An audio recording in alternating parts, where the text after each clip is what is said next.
ತಂದೆಯು ನೀನೇ, ತಾಯಿಯು ನೀನೇ, ಬಂಧುವು ನೀನೇ, ಬಳಗವು ನೀನೇ. ತಂದೆಯು ನೀನೇ, ತಾಯಿಯು ನೀನೇ, ಬಂಧುವು ನೀನೇ, ಬಳಗವು ನೀನೇ. ಸಕಲವು ಎನಗೆ ಬಾಬಾ ನೀನೇ, ಸಕಲವು ಎನಗೆ ಬಾಬಾ ನೀನೇ. ತಂದೆಯು ನೀನೇ, ತಾಯಿಯು ನೀನೇ, ಬಂಧು ನೀನೇ, ಬಳಗವು ನೀನೇ.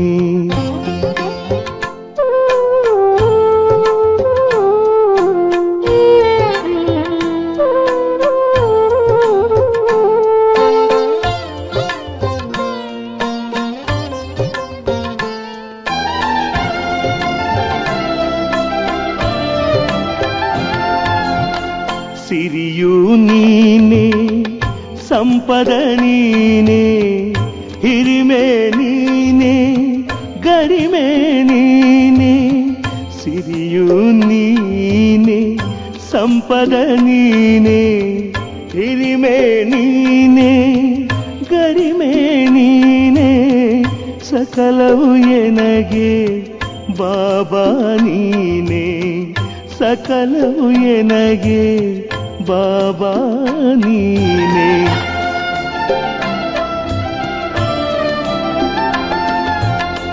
ಜ್ಞಾನವು ನೀನೇ, ಮೌನವು ನೀನೇ, ಜ್ಞಾನವು ನೀನೇ, ಮೌನವು ನೀನೇ. ಜ್ಯೋತಿಯು ನೀನೇ, ಬೆಳಕು ನೀನೇ, ಸಕಲವು ಎನಗೆ ಬಾಬಾ ನೀನೇ. ಜ್ಯೋತಿಯು ನೀನೇ, ಬೆಳಕು ನೀನೇ, ಸಕಲವು ಎನಗೆ ಬಾಬಾ ನೀನೇ.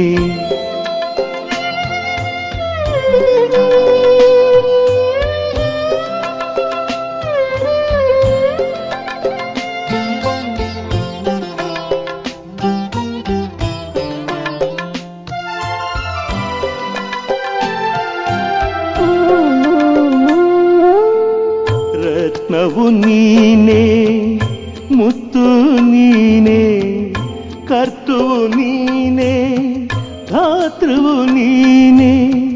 ರತ್ನವು ನೀನೇ, ಮುತ್ತು ನೀನೇ, ಕರ್ತುವು ನೀನೇ, ಧಾತೃವು ನೀನೇ.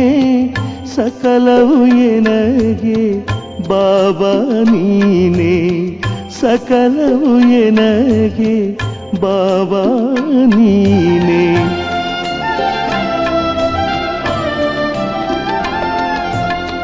ಕಂದನು ನಾನು, ತಂದೆಯು ನೀನೇ, ಕಂದನು ನಾನು, ತಂದೆಯು ನೀನೇ.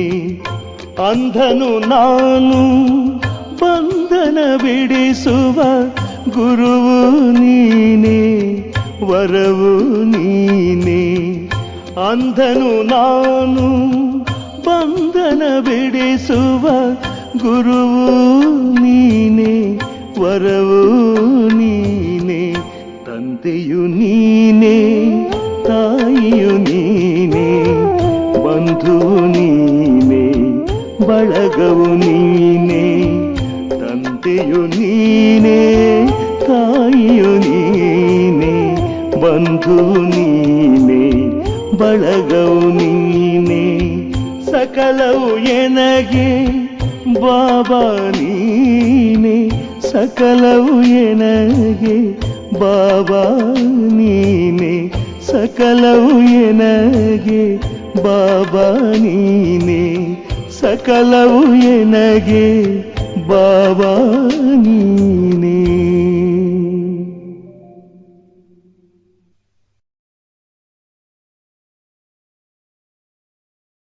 ಓಂ ಶಾಂತಿ. ಇಂದಿನ ದಿನಾಂಕ 17/8/2026. ಪ್ರಾರ್ಥ ಮುರಳಿ ಬಾಪ್ದಾದ ಮಧುಬನ. ಮಧುರ ಮಕ್ಕಳೇ, ತಂದೆ ಮತ್ತು ದಾದಾರವರದ್ದು ಅದ್ಭುತ ಕಥೆಯಾಗಿದೆ. ತಂದೆಯು ಯಾವಾಗ ದಾದಾರವರಲ್ಲಿ ಪ್ರವೇಶ ಮಾಡುವರೋ ಆಗ ನೀವು ಬ್ರಹ್ಮ ಕುಮಾರ ಕುಮಾರಿಯರು ಆಸ್ತಿಗೆ ಅಧಿಕಾರಿಗಳಾಗುವಿರಿ. ಪ್ರಶ್ನೆ: ನಿಶ್ಚಿತ ಡ್ರಾಮಾವನ್ನು ಅರಿತುಕೊಂಡಿದ್ದರೂ ಸಹ ನೀವು ಮಕ್ಕಳು ಯಾವ ಲಕ್ಷ್ಯವನ್ನು ಅವಶ್ಯವಾಗಿ ಇಟ್ಟುಕೊಳ್ಳಬೇಕು? ಉತ್ತರ: ಪುರುಷಾರ್ಥ ಮಾಡಿ ಗ್ಯಾಲಪ್ ಮಾಡುವ ಅರ್ಥಾತ್ ವಿನಾಶಕ್ಕೆ ಮೊದಲೇ ತಂದೆಯ ನೆನಪಿನಲ್ಲಿದ್ದು ಕರ್ಮಾತೀತರಾಗುವ ಲಕ್ಷ್ಯವನ್ನು ಅವಶ್ಯವಾಗಿ ಇಟ್ಟುಕೊಳ್ಳಬೇಕಾಗಿದೆ. ಕರ್ಮಾತೀತ ಅರ್ಥಾತ್ ತಮೋಪ್ರಧಾನರಿಂದ ಸತೋಪ್ರಧಾನರಾಗುವುದು. ಪುರುಷಾರ್ಥಕ್ಕೆ ಇದು ಇನ್ನು ಸ್ವಲ್ಪವೇ ಸಮಯವಿದೆ. ಆದ್ದರಿಂದ ವಿನಾಶಕ್ಕೆ ಮೊದಲೇ ತಮ್ಮ ಸ್ಥಿತಿಯನ್ನು ಅಚಲ ಅಡೋಲವನ್ನಾಗಿ ಮಾಡಿಕೊಳ್ಳಬೇಕಾಗಿದೆ. ಓಂ ಶಾಂತಿ. ಓಂ ಶಾಂತಿ. ಈ ಎರಡನ್ನೂ ಯಾರು ಹೇಳುತ್ತಾರೆ? ಒಬ್ಬರು ತಂದೆ, ಇನ್ನೊಬ್ಬರು ದಾದಾ. ಒಬ್ಬ ರಾಜನಿದ್ದನು, ಒಬ್ಬ ರಾಣಿ ಇದ್ದಳು ಎಂದು ಕಥೆಯನ್ನು ಹೇಳುತ್ತಾರಲ್ಲವೇ? ಈಗ ಇವು ಹೊಸ ಮಾತುಗಳಾಗಿವೆ. ಒಬ್ಬರು ತಂದೆ, ಇನ್ನೊಬ್ಬರು ದಾದಾ. ನೀವು ಹೇಳುತ್ತೀರಿ 5000 ವರ್ಷಗಳು ಮೊದಲೂ ಸಹ ಒಬ್ಬರು ಶಿವ ತಂದೆ ಇದ್ದರು, ಇನ್ನೊಬ್ಬರು ಬ್ರಹ್ಮ ದಾದಾ ಇದ್ದರು. ಶಿವನಿಗಂತೂ ಎಲ್ಲರೂ ಮಕ್ಕಳಾಗಿದ್ದಾರೆ. ಎಲ್ಲ ಆತ್ಮರು ಒಬ್ಬ ತಂದೆಯ ಸಂತಾನರಾಗಿದ್ದಾರೆ. ಇದಂತೂ ಇದ್ದೇ ಇದೆ. ಬ್ರಹ್ಮನ ಮಕ್ಕಳು ಬ್ರಾಹ್ಮಣರು ಇದ್ದರು. ಪ್ರಜಾಪಿತ ಬ್ರಹ್ಮನ ಸಂತಾನರು ಬ್ರಹ್ಮ ಕುಮಾರ ಕುಮಾರಿಯರಾಗಿದ್ದರು. ಅವರಿಗೆ ಯಾರು ಓದಿಸುತ್ತಿದ್ದರು? ಶಿವ ತಂದೆ. ಪ್ರಜಾಪಿತ ಬ್ರಹ್ಮನಿಗೆ ಈ ಬ್ರಹ್ಮ ಕುಮಾರ ಕುಮಾರಿಯರು ಅನೇಕ ಮಕ್ಕಳಿದ್ದಾರಲ್ಲವೇ? ನಾವು ಶಿವ ತಂದೆಯ ಮಕ್ಕಳು ಆಗಿದ್ದೇವೆ, ಮೊಮ್ಮಕ್ಕಳು ಆಗಿದ್ದೇವೆ. ಮಕ್ಕಳಂತೂ ಆಗಿಯೇ ಇದ್ದೇವೆ, ಈಗ ಮೊಮ್ಮಕ್ಕಳಾಗಿದ್ದೇವೆ. ಈಗ ಬ್ರಹ್ಮರವರ ಮೂಲಕ ತಾತನಿಂದ ಆಸ್ತಿಯನ್ನು ತೆಗೆದುಕೊಳ್ಳಲು ಮೊಮ್ಮಕ್ಕಳಾಗಿದ್ದೇವೆ. ಈಗ ನಿಮಗೆ ತಾತನಿಂದ ಆಸ್ತಿಯೂ ಸಿಗುತ್ತಿದೆ. ಅವರಿಗೆ ಶಿವಬಾಬಾ ಎಂದು ಹೇಳುತ್ತಾರೆ. ಆದರೆ ಬ್ರಹ್ಮ ಕುಮಾರ ಕುಮಾರಿಯರಾಗಿರುವ ಕಾರಣ ಅವರಿಗೆ ತಾವು ತಾತನೆಂದು ಹೇಳುತ್ತೇವೆ. ಆಸ್ತಿಯು ತಾತನದ್ದಾಗಿದೆ, ಬ್ರಹ್ಮ ಬಾಬಾರವರದ್ದಲ್ಲ. ವೈಕುಂಠವಾಸಿಗಳಾಗುವ ಆಸ್ತಿಯು ಆ ತಂದೆಯಿಂದ ಸಿಗುತ್ತದೆ. ಅರ್ಧಕಲ್ಪ ಆಸ್ತಿಯನ್ನು ಪಡೆಯುತ್ತೀರಿ. ನಂತರ ನಿಮಗೆ ರಾವಣನಿಂದ ಶಾಪ ಸಿಗುತ್ತದೆ. ಕೆಳಗಿಳಿಯುತ್ತಾ ಬರುತ್ತೀರಿ, ಅಂದರೆ ಕೆಳಗಿಳಿಯುವ ಗ್ರಹಚಾರವು ಕುಳಿತುಕೊಳ್ಳುತ್ತದೆ. ಈಗ ನೀವು ಮಕ್ಕಳು ತಿಳಿದುಕೊಳ್ಳುತ್ತೀರಿ, ನಮ್ಮ ಗ್ರಹಚಾರ ರಾಹುವಿನ ದಶೆಯು ಮುಕ್ತಾಯವಾಯಿತು. ರಾಹುವಿನ ದಶೆಯು ಎಲ್ಲದಕ್ಕಿಂತ ಕೆಟ್ಟದ್ದಾಗಿದೆ. ಬೃಹಸ್ಪತಿ ದಶೆ ಸರ್ವಶ್ರೇಷ್ಠವಾಗಿದೆ. ಮತ್ತೆ ರಾಹುವಿನ ದಶೆ ಬಂದಿದ್ದರಿಂದ 5 ವಿಕಾರಗಳ ಕಾರಣ ನಾವು ಕಪ್ಪಾಗಿ ಬಿಟ್ಟಿದ್ದೇವೆ. ಈಗ ಪುನಃ ತಂದೆಯು ಹೇಳುತ್ತಾರೆ, ದಾನ ಕೊಟ್ಟರೆ ಗ್ರಹಣವು ಬಿಟ್ಟು ಹೋಗುವುದು ನಿಮ್ಮದೇ ಮಾತಾಗಿದೆ. ಇದನ್ನು ಅವರು ಸೂರ್ಯ ಚಂದ್ರನ ಗ್ರಹಣವೆಂದು ತಿಳಿದುಕೊಂಡಿದ್ದಾರೆ. ಗ್ರಹಣ ಹಿಡಿದಾಗ ದಾನ ಕೊಡುತ್ತಾರೆ. ಇಲ್ಲಿ ತಂದೆಯು ನಿಮಗೆ ತಿಳಿಸುತ್ತಾರೆ, 5 ವಿಕಾರಗಳ ದಾನ ಕೊಟ್ಟರೆ ಗ್ರಹಚಾರವು ಕಳೆಯುವುದು. ಈ ವಿಕಾರಗಳಿಂದಲೇ ನೀವು ಪಾಪಾತ್ಮರಾಗಿದ್ದೀರಿ. ಮುಖ್ಯವಾದುದು ದೇಹಾಭಿಮಾನವಾಗಿದೆ. ಮೊದಲು ಇಷ್ಟು ಸತೋ ಪ್ರಧಾನರಾಗಿದ್ದೆವು, ನಂತರ ಸತೋ ರಜೋ ತಮೋ ಆದೆವು. 84 ಜನ್ಮಗಳನ್ನು ತೆಗೆದುಕೊಂಡಿದ್ದೇವೆ. ದೇವತೆಗಳೇ 84 ಜನ್ಮಗಳನ್ನು ತೆಗೆದುಕೊಳ್ಳುತ್ತಾರೆಂಬುದು ಪಕ್ಕಾ ನಿಶ್ಚಯವಿದೆ. ಅಂದ ಮೇಲೆ ಮೊದಲು ಅವರೇ ತಂದೆಯೊಂದಿಗೆ ಮಿಲನ ಮಾಡಬೇಕು. ಆತ್ಮಗಳು ಪರಮಾತ್ಮನಿಂದ ಬಹುಕಾಲ ಅಗಲಿ ಹೋಗಿದ್ದರೆಂದು ಗಾಯನ ಮಾಡುತ್ತಾರೆ. ತಂದೆಯು ಹೇಳುತ್ತಾರೆ, ಮೊಟ್ಟ ಮೊದಲು ನಿಮ್ಮನ್ನು ಸತ್ಯಯುಗದಲ್ಲಿ ಕಳುಹಿಸಿದ್ದೆನು, ನಂತರ ನೀವೇ ಬಂದು ಈಗ ಮಿಲನ ಮಾಡಿದ್ದೀರಿ. ಮೊದಲು ಕೇವಲ ಆಡುತ್ತಿದ್ದೀರಿ. ಅದರ ಅರ್ಥವನ್ನು ಈಗ ತಂದೆಯೂ ತಿಳಿಸುತ್ತಾರೆ. ಎಲ್ಲ ವೇದ ಶಾಸ್ತ್ರ ಜಪ ತಪ ಶ್ಲೋಕ ಏನೆಲ್ಲವೋ ಇದೆಯೋ ಎಲ್ಲದರ ಸಾರವನ್ನು ತಂದೆಯೂ ತಿಳಿಸುತ್ತಾರೆ. ಚಕ್ರವು ಬಹಳ ಸಹಜವಾಗಿದೆ. ಈಗ ಕಲಿಯುಗ ಮತ್ತು ಸತ್ಯಯುಗದ ಸಂಗಮವಾಗಿದೆ. ಯುದ್ಧವು ಸನ್ಮುಖದಲ್ಲಿದೆ. ಸತ್ಯಯುಗದ ಸ್ಥಾಪನೆಯಾಗುತ್ತದೆ ಎಂಬುದು ಸಹ ನಿಮಗೆ ನಿಶ್ಚಯವಿದೆ.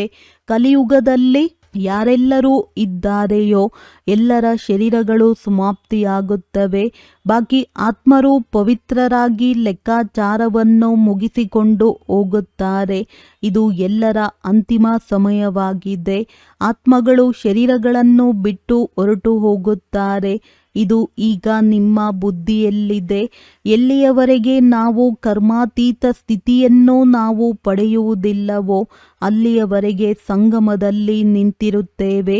ಒಂದು ಕಡೆ ಕೋಟ್ಯಾಂತರ ಮನುಷ್ಯರಿದ್ದಾರೆ, ಇನ್ನೊಂದು ಕಡೆ ನೀವು ಕೆಲವರೇ ಇದ್ದೀರಿ. ನಿಮ್ಮಲ್ಲಿಯೂ ಸಹ ಎಷ್ಟೊಂದು ಮಂದಿ ನಿಶ್ಚಯ ಬುದ್ಧಿಯವರಾಗುತ್ತಾ ಹೋಗುತ್ತಾರೆ. ನಿಶ್ಚಯ ಬುದ್ಧಿ ವಿಜಯಂತಿ ನಂತರ ಹೋಗಿ ವಿಷ್ಣುವಿನ ಕೊರಳಿನ ಹಾರವಾಗುತ್ತಾರೆ. ಒಂದು ರುದ್ರಾಕ್ಷಿ ಮಾಲೆ ಇನ್ನೊಂದು ರುಂಡ ಮಾಲೆಯಾಗಿದೆ. ಆ ರುಂಡ ಮಾಲೆಯಲ್ಲಿ ಚಿಕ್ಕ ಚಿಕ್ಕ ಮುಖಗಳಿರುತ್ತವೆ. ಇದು ಗುರುತಾಗಿದೆ. ನಾವಾತ್ಮರೇ ಬಂದು ಪುನಃ ತಂದೆಯ ಕೊರಳಿನ ಮಾಲೆಯ ಮಣಿಯಾಗುತ್ತೇವೆ. ನಂತರ ಇಲ್ಲಿಗೆ ನಂಬರ್ ವಾರಾಗಿ ಬರುತ್ತೇವೆ. 8ರ ಮಾಲೆಯೂ ಇದೆ, 108ರ ಮತ್ತು 16,108ರ ಮಾಲೆಯೂ ಇದೆ. ಈಗ 16,000ವೇ ಅಥವಾ 5-10,000ವೇ ಇದನ್ನು ಲೆಕ್ಕವನ್ನು ಮಾಡಲಾಗುವುದಿಲ್ಲ. ಈ ಮಾಲೆಗಳ ಗಾಯನವಾಗುತ್ತದೆ. ತಂದೆಯು ತಿಳಿಸುತ್ತಾರೆ, ಇದೆಲ್ಲವನ್ನು ನೀವೇಕೆ ವಿಚಾರ ಮಾಡುತ್ತೀರಿ? ಕಲ್ಪದ ಮೊದಲು ಸತ್ಯ ತ್ರೇತಾಯುಗದಲ್ಲಿ ಎಷ್ಟು ಮಂದಿ ರಾಜರಾಗಿದ್ದರೋ ಅಷ್ಟೇ ಆಗುವರು. 100 ಮಂದಿಯಾದರೂ ಆಗಲಿ ಅಥವಾ 200-300 ಮಂದಿಯಾದರೂ ಆಗಲಿ ಇದನ್ನು ಕೇಳುವ ಅವಶ್ಯಕತೆ ಇಲ್ಲ. ತಂದೆಯು ತಿಳಿಸುತ್ತಾರೆ, ನೀವು ಎಷ್ಟು ಸನ್ಮುಖದಲ್ಲಿ ಬರುತ್ತಾ ಹೋಗುತ್ತೀರೋ ಆಗ ಇದೆಲ್ಲವನ್ನು ತಿಳಿದುಕೊಳ್ಳುತ್ತೀರಿ. ಇಂದು ನಾವು ಇಲ್ಲಿದ್ದೇವೆ, ನಾಳೆ ವಿನಾಶವಾದರೆ ಮತ್ತೆ ಸತ್ಯಯುಗದಲ್ಲಿ ನಾವು ಕೆಲವರೇ ದೇವಿ ದೇವತೆಗಳಿರುತ್ತೇವೆ. ನಂತರದಲ್ಲಿ ವೃದ್ಧಿಯಾಗುತ್ತದೆ. ಸತ್ಯಯುಗದ ದೃಶ್ಯಗಳು ಕಂಡುಬರುತ್ತವೆ. ಬಾಕಿ ಲಕ್ಷಾಂತರ ಮಂದಿ ಹೋಗಿ ಇರುತ್ತಾರೆ. ಲಕ್ಷವಾದರೂ ಇರಬಹುದು ಅಥವಾ 9-10 ಲಕ್ಷವಾದರೂ ಇರಬಹುದು. ಇದನ್ನು ನಿಖರವಾಗಿ ಹೇಳಲು ಸಾಧ್ಯವಿಲ್ಲ. ನೀವು ಯಾವಾಗ ಸಂಪೂರ್ಣರಾಗಲು ಯೋಗ್ಯರಾಗುತ್ತೀರೋ ಆಗ ನಿಮಗೆ ಇನ್ನೂ ಹೆಚ್ಚು ಹೆಚ್ಚು ಸಾಕ್ಷಾತ್ಕಾರಗಳಾಗುವುದು. ಈಗಿನ್ನೂ ಬಹಳಷ್ಟು ತಿಳಿದುಕೊಳ್ಳುವ ಸಮಯವಿದೆ.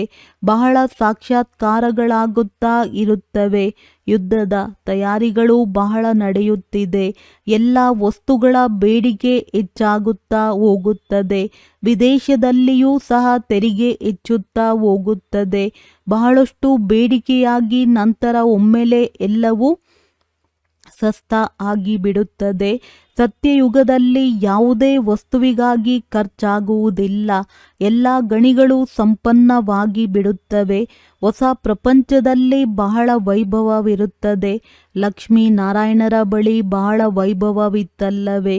ಶ್ರೀನಾಥ ದ್ವಾರದಲ್ಲಿ ಮೂರ್ತಿಗಳ ಮುಂದೆ ಎಷ್ಟೊಂದು ವೈಭವದ ಭೋಗವನ್ನು ಇಡುತ್ತಾರೆ. ಅಲ್ಲಿ ಅನೇಕ ಪ್ರಕಾರದ ಪದಾರ್ಥಗಳನ್ನು ತಯಾರಿಸುತ್ತಾರೆ ಮತ್ತು ತಿನ್ನುತ್ತಾ ಇರುತ್ತಾರೆ. ನಾವು ದೇವತೆಗಳಿಗೆ ಭೋಗವನ್ನು ಇಡುತ್ತೇವೆ ಎಂದು ಹೇಳುತ್ತಾರೆ. ದೇವತೆಗಳಿಗೆ ಭೋಗವನ್ನು ಇಡಲಿಲ್ಲ ಎಂದರೆ ಅವರು ಕೋಪಿಸಿಕೊಳ್ಳುತ್ತಾರೆಂದು ಹೇಳುತ್ತಾರೆ. ಆದರೆ ಇದರಲ್ಲಿ ಕೋಪಿಸಿಕೊಳ್ಳುವ ಮಾತೇ ಇಲ್ಲ. ನೀವು ಯಾರ ಮೇಲೂ ಬೇಸರ ಪಡುವುದಿಲ್ಲ. ನಿಮಗೆ ತಿಳಿದಿದೆ, ಡ್ರಾಮಾ ಅನುಸಾರ ಈ ವಿನಾಶವು ಆಗಲೇಬೇಕಾಗಿದೆ. ಕಲಿಯುಗವು ಪರಿವರ್ತನೆಯಾಗಿ ಸತ್ಯಯುಗವಾಗುವುದು. ಡ್ರಾಮಾ ಅನುಸಾರ ಈಗ ಹೊಸ ಚಕ್ರವು ಆರಂಭವಾಗಬೇಕೆಂಬುದನ್ನು ತಿಳಿದುಕೊಂಡಿದ್ದೇವೆ. ನೀವು ಸಹ ಡ್ರಾಮಾದ ವಶವಾಗಿದ್ದೀರಿ. ಡ್ರಾಮಾ ಅನುಸಾರ ತಂದೆಯೂ ಬಂದಿದ್ದಾರೆ. ಡ್ರಾಮಾದಲ್ಲಿ 1 ನಿಮಿಷವೂ ಏರುಪೇರಾಗಲು ಸಾಧ್ಯವಿಲ್ಲ. ಹೇಗೆ ತಂದೆಯು ಬಂದರೂ ನೀವು ನೋಡಿದ್ದೀರಿ.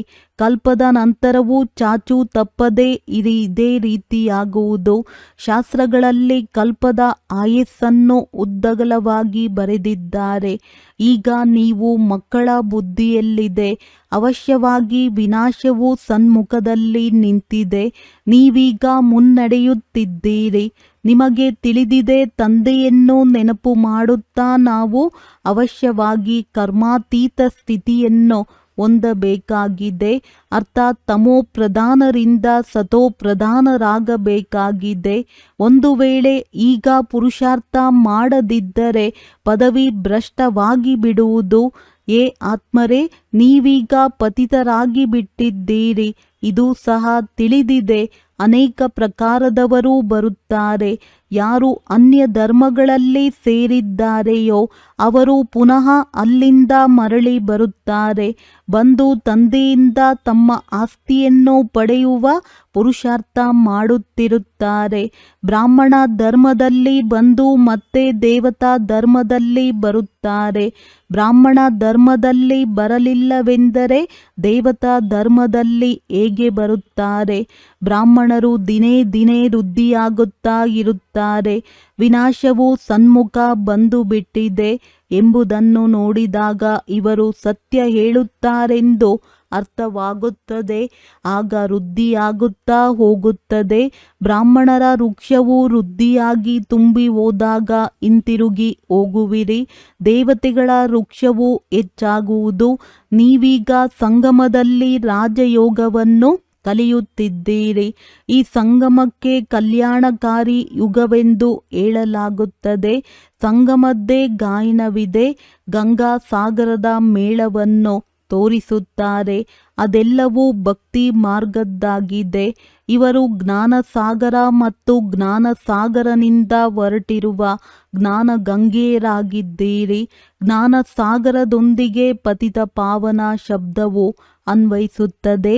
ಮನುಷ್ಯರು ಪತಿತ ಪಾವನಿ ಗಂಗೆ ಎಂದು ತಿಳಿದು ಗಂಗೆಯಲ್ಲಿ ಸ್ನಾನ ಮಾಡುತ್ತಲೇ ಇರುತ್ತಾರೆ. ಈ ನದಿಗಳಂತೂ ಸತ್ಯಯುಗದಿಂದ ಹಿಡಿದು ನಡೆಯುತ್ತಾ ಬಂದಿವೆ. ಈಗಂತೂ ನದಿಗಳೂ ಸಹ ಕೆಲವೊಂದೆಡೆ ಮನುಷ್ಯರನ್ನು ಮುಳುಗಿಸಿ ಬಿಡುತ್ತದೆ. ಪ್ರಕೃತಿಯು ತಮೋ ಪ್ರಧಾನ, ಸಾಗರವು ತಮೋ ಪ್ರಧಾನವಾಗಿ ಬಿಟ್ಟಿದೆ. ಸಾಗರವು ಸ್ವಲ್ಪ ಉಕ್ಕಿದರೂ ಸಹ ಎಲ್ಲವನ್ನು ಸಮಾಪ್ತಿ ಮಾಡಿಬಿಡುತ್ತದೆ. ಸತ್ಯಯುಗದಲ್ಲಿ ಯಮುನಾ ನದಿಯ ತೀರದಲ್ಲಿ ನಾವು ಕೆಲವರೇ ಭಾರತದಲ್ಲಿರುತ್ತೇವೆ. ದೆಹಲಿಯು ಪರಿಸ್ಥಾನವಾಗಿತ್ತು. ಈಗ ಪುನಃ ಆಗುವುದು. ಸತ್ಯಯುಗದಲ್ಲಿ ಕೆಲವರೇ ಜೀವಾತ್ಮರಿರುತ್ತಾರೆ. ನಂತರ ನಿಧಾನವಾಗಿ ಬರತೊಡಗುತ್ತಾರೆ. ಈಗ ಕಲಿಯುಗದ ಅಂತ್ಯವಾಗಿದೆ. ಈಗ ಎಷ್ಟೊಂದು ಜನ ಸಂಖ್ಯೆಯಾಗಿದೆ. ಬೇಹದ್ದಿನ ನಾಟಕವಾಗಿದೆ. ಇದನ್ನು ಚೆನ್ನಾಗಿ ತಿಳಿದುಕೊಳ್ಳಬೇಕಾಗಿದೆ. ಬಲೆ ಯಾರಾದರೂ ತನ್ನನ್ನು ಪಾತ್ರಧಾರಿ ಎಂದು ತಿಳಿದುಕೊಳ್ಳಲೂಬಹುದು. ಆದರೆ ಕಲ್ಪವು 5000 ವರ್ಷಗಳಾಗಿದೆ ಎಂಬುದು ಯಾರಿಗೂ ತಿಳಿದಿಲ್ಲ. 84 ಜನ್ಮಗಳಲ್ಲಿ 84 ಲಕ್ಷ ಜನ್ಮಗಳಲ್ಲಿ ನೀವೀಗ ಬೆಳಕಿನಲ್ಲಿದ್ದೀರಿ. ನಿಮಗೀಗ ತಂದೆಯಿಂದ ಆಸ್ತಿಯೂ ಸಿಗುತ್ತದೆ. ತಂದೆಯು ತಿಳಿಸುತ್ತಾರೆ, ಮನ್ಮನಾಭವ, ತಂದೆಯನ್ನು ನೆನಪು ಮಾಡಬೇಕಾಗಿದೆ. ಶಿವ ಭಗವಾನುವಾಚ, ಕೃಷ್ಣನು ಜ್ಞಾನಸಾಗರನಲ್ಲ. ಭಗವಂತನ ಮಹಿಮೆ ಮತ್ತು ದೇವತೆಗಳ ಮಹಿಮೆಯಲ್ಲಿ ಬಹಳ ಅಂತರವಿದೆ. ತಂದೆಯು ಯಾವ ಹೊಸ ರಚನೆಯನ್ನು ರಚಿಸುತ್ತಾರೆಯೋ ಅವರ ಮಹಿಮೆಯಾಗಿದೆ.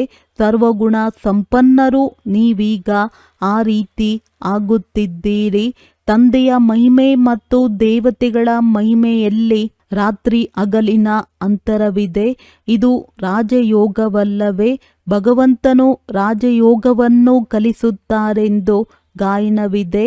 ಅವರು ನಿರಾಕಾರನಾಗಿದ್ದಾರೆ. ಅಂದ ಮೇಲೆ ನಿರಾಕಾರಿ ಪ್ರಪಂಚದಿಂದ ಸಾಕಾರಿ ಪ್ರಪಂಚದಲ್ಲಿ ಬರಬೇಕಾಗುತ್ತದೆ.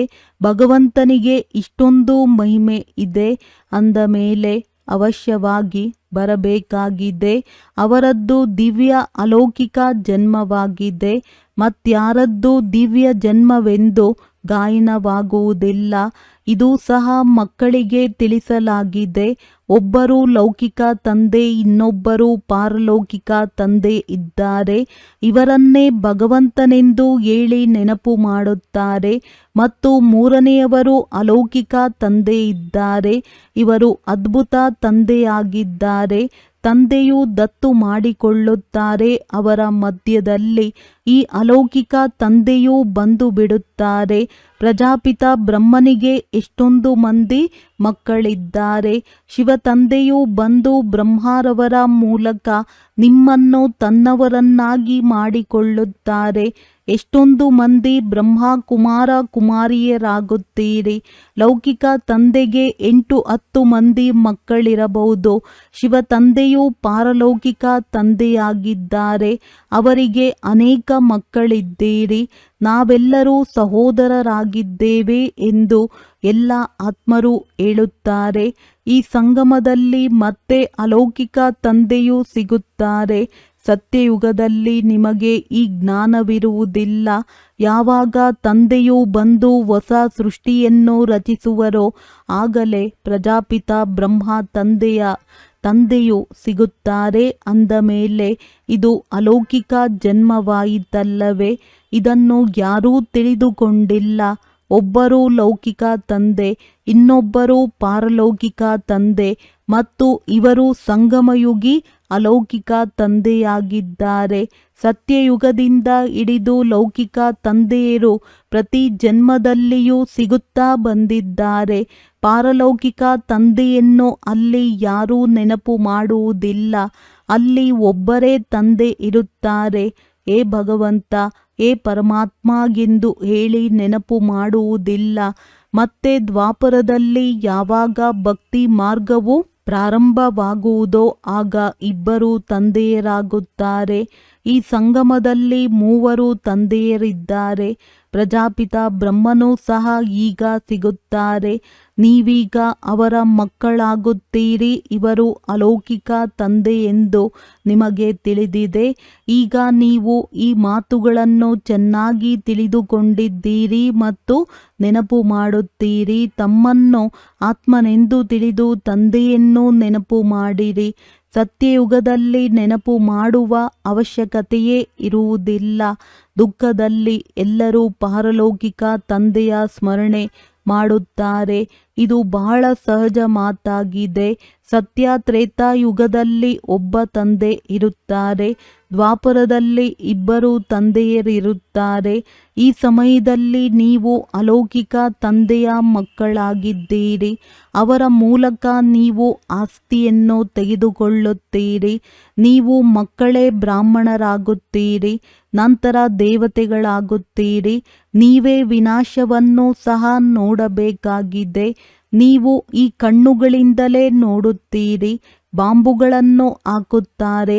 ಮನುಷ್ಯರಂತೂ ಸಾಯುತ್ತಾರಲ್ಲವೇ? ಜಪಾನಿನಲ್ಲಿ ಬಾಂಬನ್ನು ಹಾಕಿದಾಗ ಮನುಷ್ಯರು ಹೇಗೆ ಸತ್ತರು ಎಂಬುದನ್ನು ನೋಡಿದ್ದೀರಲ್ಲವೇ? ಈಗ ಇಲ್ಲಿ ಯುದ್ಧಗಳಾಗುತ್ತಾ ಇರುತ್ತವೆ. ನಾವಂತೂ ದುಃಖಿಗಳಾಗುತ್ತೇವೆಂದು ತಾವೇ ಹೇಳುತ್ತಾರೆ. 10 ವರ್ಷಗಳವರೆಗೂ ಯುದ್ಧಗಳು ನಡೆಯುತ್ತಲೇ ಇರುತ್ತವೆ. ಬಾಂಬುಗಳಿಂದ ಸೆಕೆಂಡಿನಲ್ಲಿ ಎಲ್ಲವೂ ಸಮಾಪ್ತಿಯಾಗಿ ಬಿಡುವುದು. ಒಂದು ಕಿಡಿ ಬಿದ್ದರೂ ಸಾಕು, ನಗರವೇ ನಷ್ಟವಾಗಿ ಬಿಡುವುದು. ಅಂದ ಮೇಲೆ ಇವಂತೂ ಬಾಂಬುಗಳಾಗಿವೆ. ಬೆಂಕಿಯೂ ಬೀಳಲಿದೆ. ನೀವು ಮಕ್ಕಳು ತಿಳಿದುಕೊಂಡಿದ್ದೀರಿ. ತಂದೆಯು ಬಂದಿರುವುದೇ ಸ್ಥಾಪನೆ ಮತ್ತು ವಿನಾಶ ಮಾಡಿಸಲು. ಅಂದ ಮೇಲೆ ಅವಶ್ಯವಾಗಿ ಇದೆಲ್ಲವೂ ಆಗುವುದು. ಪುರುಷಾರ್ಥ ಮಾಡಲು ಈಗ ಸಮಯವಿದೆ. ಮಾಯೆಯು ಪದೇ ಪದೇ ನಿಮ್ಮ ಬುದ್ಧಿಯೋಗವನ್ನು ತುಂಡರಿಸುತ್ತದೆ. ಬಹುಶಃ ನೀವಿನ್ನೂ ಅಡೋಲ ಹಾಗೂ ಸ್ಥಿರವಾಗಿಲ್ಲ. ಬಾಬಾ, ಮಾಯೆಯ ಬಿರುಗಾಳಿಗಳು ಬಹಳ ಬರುತ್ತವೆ. ಕೆಲವರಂತೂ ಇಡೀ ದಿನದಲ್ಲಿ 1 ಗಂಟೆ ಅಥವಾ ಅರ್ಧ ಗಂಟೆಯೂ ಸಹ ನೆನಪು ಮಾಡುವುದಿಲ್ಲ. ತಂದೆಯು ತಿಳಿಸುತ್ತಾರೆ, ನೀವು ಕರ್ಮಯೋಗಿಗಳಾಗಿದ್ದೀರಿ. 8 ಗಂಟೆಗಳಂತೂ ಈ ಸೇವೆ ಮಾಡುತ್ತೀರಿ. 8 ಗಂಟೆಗಳ ಸಮಯ ನೆನಪು ಮಾಡುವಷ್ಟು ಪುರುಷಾರ್ಥ ಮಾಡಬೇಕು. ನೆನಪು ಮಾಡುವುದರಿಂದ ವಿಕರ್ಮಗಳು ವಿನಾಶವಾಗುತ್ತಾ ಹೋಗುತ್ತವೆ. ಇದಕ್ಕೆ ಯೋಗಾಗ್ನಿ ಎಂದು ಹೇಳಲಾಗುತ್ತದೆ. ಇದು ಪರಿಶ್ರಮವಿದೆ. ಗೃಹಸ್ಥ ವ್ಯವಹಾರದಲ್ಲಿರುತ್ತಾ ಕೇವಲ ನೆನಪು ಮಾಡಬೇಕಾಗಿದೆ. ಇದನ್ನು ತಂದೆಯೂ ತಿಳಿಸುತ್ತಾರೆ. ಯಾರು ಗೃಹಸ್ಥವನ್ನು ಬಿಟ್ಟಿದ್ದಾರೆಯೋ, ಮಕ್ಕಳಾಗಿದ್ದಾರೆಯೋ ಅವರೂ ಸಹ ಇಷ್ಟೊಂದು ನೆನಪು ಮಾಡುವುದಿಲ್ಲ. ಮನೆಯಲ್ಲಿರುವವರು ಇನ್ನೂ ಹೆಚ್ಚಿನದಾಗಿ ನೆನಪು ಮಾಡುತ್ತಾರೆ. ಅರ್ಜುನ ಮತ್ತು ಏಕಲವ್ಯನ ಉದಾಹರಣೆ ಕೊಡುತ್ತಾರಲ್ಲವೇ. ತಂದೆಯನ್ನು ನೆನಪು ಮಾಡುವುದು ಪರಿಶ್ರಮವಿದೆ ಮತ್ತು ಚಕ್ರವನ್ನು ತಿಳಿದುಕೊಳ್ಳಬೇಕಾಗಿದೆ. ಮಹಾಭಾರತ ಯುದ್ಧವೂ ಸಹ ಖಂಡಿತ ಆಗುವುದು. ಸತ್ಯಯುಗದಲ್ಲಿ ಆಗುವುದೇ. ಈಗ ನೀವು ಮಕ್ಕಳು ಅಂಧರಿಗೆ ಊರುಗೋಲಾಗಬೇಕಾಗಿದೆ. ಎಲ್ಲರಿಗೆ ಮಾರ್ಗ ತಿಳಿಸಬೇಕಾಗಿದೆ. ತಂದೆಯನ್ನು ನೆನಪು ಮಾಡಿ, ಚಕ್ರವನ್ನು ನೆನಪು ಮಾಡಿ ಸ್ವದರ್ಶನ ಚಕ್ರಧಾರಿಗಳಾಗಿರಿ. ಒಳ್ಳೆಯದು. ಮಧುರಾತಿ ಮಧುರ ಅಗಲಿ ಹೋಗಿ ಮರಳಿ ಸಿಕ್ಕಿರುವ ಮಕ್ಕಳ ಪ್ರತಿ ಮಾತ್ಪಿತಾ ಬಾಪ್ತಾದಾರವರ ನೆನಪು, ಪ್ರೀತಿ ಹಾಗೂ ಸುಪ್ರಭಾತ. ಆತ್ಮಿಕ ಮಕ್ಕಳಿಗೆ ಆತ್ಮಿಕ ತಂದೆಯ ನಮಸ್ತೆ. ಧಾರಣೆಗಾಗಿ ಮುಖ್ಯ ಸಾರ. ಕೊನೆ ಪಕ್ಷ 8 ಗಂಟೆಗಳ ಕಾಲ ನೆನಪಿನಲ್ಲಿರುವ ಪುರುಷಾರ್ಥ ಮಾಡಬೇಕಾಗಿದೆ. ತಮ್ಮ ಸ್ಥಿತಿಯನ್ನು ಅಚಲ ಅಡೋಲವಾಗಿಟ್ಟುಕೊಳ್ಳಲು ನೆನಪಿನ ಅಭ್ಯಾಸವನ್ನು ಹೆಚ್ಚಿಸಿಕೊಳ್ಳಬೇಕಾಗಿದೆ. ಹುಡುಗಾಟಿಕೆ ಮಾಡಬಾರದು. ಈ ನಾಟಕವು ಬಹಳ ನಿಖರವಾಗಿ ಮಾಡಲ್ಪಟ್ಟಿದೆ. ಆದ್ದರಿಂದ ಯಾರ ಮೇಲೂ ಬೇಸರ ಪಡಬಾರದು. ನಿಶ್ಚಯ ಬುದ್ಧಿಯವರಾಗಬೇಕಾಗಿದೆ. ವರದಾನ: ಮುರಿಯುವುದು, ತಿರುಗಿಸುವುದು ಮತ್ತು ಜೋಡಿಸುವುದು. ಈ 3 ಶಬ್ದಗಳ ಸ್ಮೃತಿಯ ಮೂಲಕ ಸದಾ ವಿಜಯೀ ಭವ. ಸಂಪೂರ್ಣ ವಿದ್ಯೆಯ ಮತ್ತು ಶಿಕ್ಷಣದ ಸಾರವು ಈ 3 ಶಬ್ದಗಳಲ್ಲಿದೆ. ಕರ್ಮ ಬಂಧನವನ್ನು ಮುರಿಯುವುದು, ತನ್ನ ಸಂಸ್ಕಾರ ಸ್ವಭಾವವನ್ನು ಪರಿವರ್ತಿಸುವುದು ಮತ್ತು ಒಬ್ಬ ತಂದೆಯೊಂದಿಗೆ ಸರ್ವ ಸಂಬಂಧವನ್ನು ಜೋಡಿಸುವುದು. ಇದೇ 3 ಶಬ್ದಗಳನ್ನು ಸಂಪೂರ್ಣ ವಿಜಯಿಗಳನ್ನಾಗಿ ಮಾಡಿಬಿಡುತ್ತದೆ. ಇದಕ್ಕಾಗಿ ಸ್ಮೃತಿಯಲ್ಲಿ ಸದಾ ಇದೇ ಇರಲಿ. ಈ ನಯನಗಳಿಂದ ಯಾವುದೆಲ್ಲ ವಿನಾಶಿ ವಸ್ತುಗಳನ್ನು ನೋಡುತ್ತೇನೆ ಅವೆಲ್ಲವೂ ವಿನಾಶವಾಗಿ ಬಿಟ್ಟಿದೆ. ಅದನ್ನು ನೋಡುತ್ತಿದ್ದರೂ ತಮ್ಮ ಹೊಸ ಸಂಬಂಧ, ಹೊಸ ಸೃಷ್ಟಿಯನ್ನು ನೋಡುತ್ತಾ ಇರುತ್ತೀರೆಂದರೆ ಎಂದಿಗೂ ಸೋಲುಂಟಾಗಲು ಸಾಧ್ಯವಿಲ್ಲ. ಸ್ಲೋಗನ್: ಯೋಗಿಯ ಗುರುತಾಗಿದೆ ಸದಾ ಸ್ಪಷ್ಟ ಮತ್ತು ಶುದ್ಧವಾಗಿರುವುದು. ಅವ್ಯಕ್ತ ಸೂಚನೆಗಳು: ಅಪವಿತ್ರತೆಯ ಬೀಜವನ್ನು ಸಮಾಪ್ತಿ ಮಾಡಿ ಸಂಪೂರ್ಣ ಸ್ವಚ್ಛ ಪವಿತ್ರ ಆಗಿರಿ. ಒಂದು ವೇಳೆ ಬ್ರಾಹ್ಮಣ ಜೀವನದಲ್ಲಿ ಸಂಕಲ್ಪದಲ್ಲಿಯೂ ಅಪವಿತ್ರತೆ ಅಥವಾ ಅಮರ್ಯಾದೆ ಬಂದು ಬಿಡುತ್ತದೆ ಎಂದರೆ ಸಿಂಹಾಸನ ಅಧಿಕಾರಿಯ ಬದಲಾಗಿ ಇಳಿಯುವ ಕಲೆಯಲ್ಲಿ ಅರ್ಥಾತ್ ಕೆಳಗೆ ಬಂದು ಬಿಡುವಿರಿ. ಯಾವುದೇ ವಿಕರ್ಮ ಆಗಿಲ್ಲ, ಆದರೆ ವ್ಯರ್ಥ ಕರ್ಮವೂ ಆಗುತ್ತದೆ. ಆಗ ಪಶ್ಚಾತ್ತಾಪದ ಬದಲಾಗಿ ಅನುಭವದ ಸ್ಟೇಜ್ ಆಗಿಬಿಡುವುದು. ಅನುಭವ ಆಗುವುದು ಇದು ತಪ್ಪಾಗಿದೆ. ಈ ರೀತಿ ಆಗಬಾರದು. ಆ ಮುಳ್ಳುಗಳು ಮುಳ್ಳಿನಂತೆ ಮಾತುಗಳು ಚುಚ್ಚುತ್ತಾ ಇರುತ್ತದೆ. ಹಾಗಾಗಿ ವ್ಯರ್ಥದಿಂದ ಮುಕ್ತರಾಗಿ. ಒಳ್ಳೆಯದು. ಓಂ ಶಾಂತಿ.